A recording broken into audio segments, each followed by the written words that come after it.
好了，是老姜们，今天第686集，已经很久没有更新了哦。黔驴技巧，江郎才尽的，大家看一下，噔噔。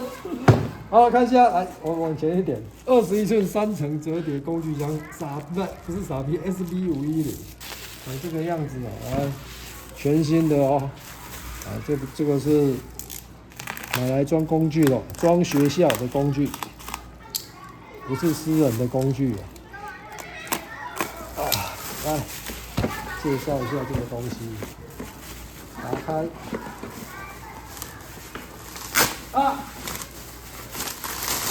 噔噔噔噔噔，来，写英语的高级货哦，21印记，3层 ，3 layer， 有没有？为什么不是 layers 啊？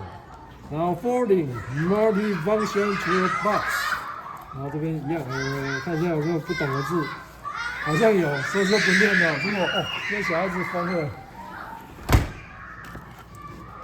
来看材质，它可以耐重30公斤，然后它这个是3.5公斤，还蛮重的。来，我们看一下哦。首先把它这边拆掉，Pros Kit，然后呢，然后这个来第一个，就好像小时候那个什么。小时候的铅笔盒放大版，小时候最想要一个很多层的铅笔盒，按一下就弹这个弹出来，那个弹出来，那个都不耐用，用一下就坏掉了。大概有5个按钮，还记得吗？如果年纪跟我一样大的时候，应该就知道那种多功能铅笔盒。好，看到几个，这边可以放东西，然后盖起来。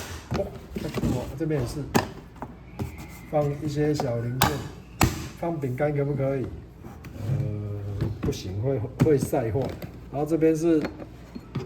你看它还有蓝色的呢，它这个是北提亚哦，叫磁铁，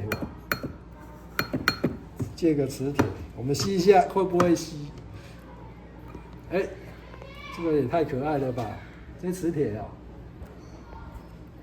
来磁铁的哦，吸住了，假的，不是白铁的，或是谢谢你，或者是这是那个什么没有那么好的不锈钢哦，看起来像不锈钢。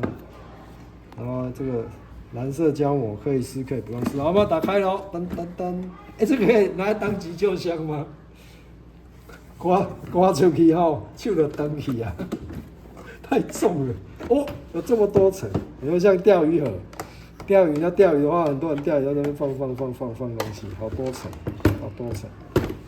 化妆箱、眉笔、唇笔，上面挖哥坑但是这种塑胶有问题它有一个味道，所以你那个味道有一点味道可以放一些化妆品、工具，然后出去带这一卡那干嘛你是职人职人知道吗？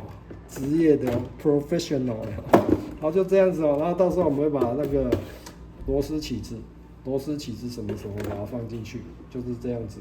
好，大概是这样这个是学校买的工具箱。好，老师都教没有东西，今天第686集为你介绍 Pros Kit SB 510 510，你知道还是什么510，好吧，反正就是这个510 SB 510这个工具箱 Toolbox 就是这样子。好，以上谢谢各位。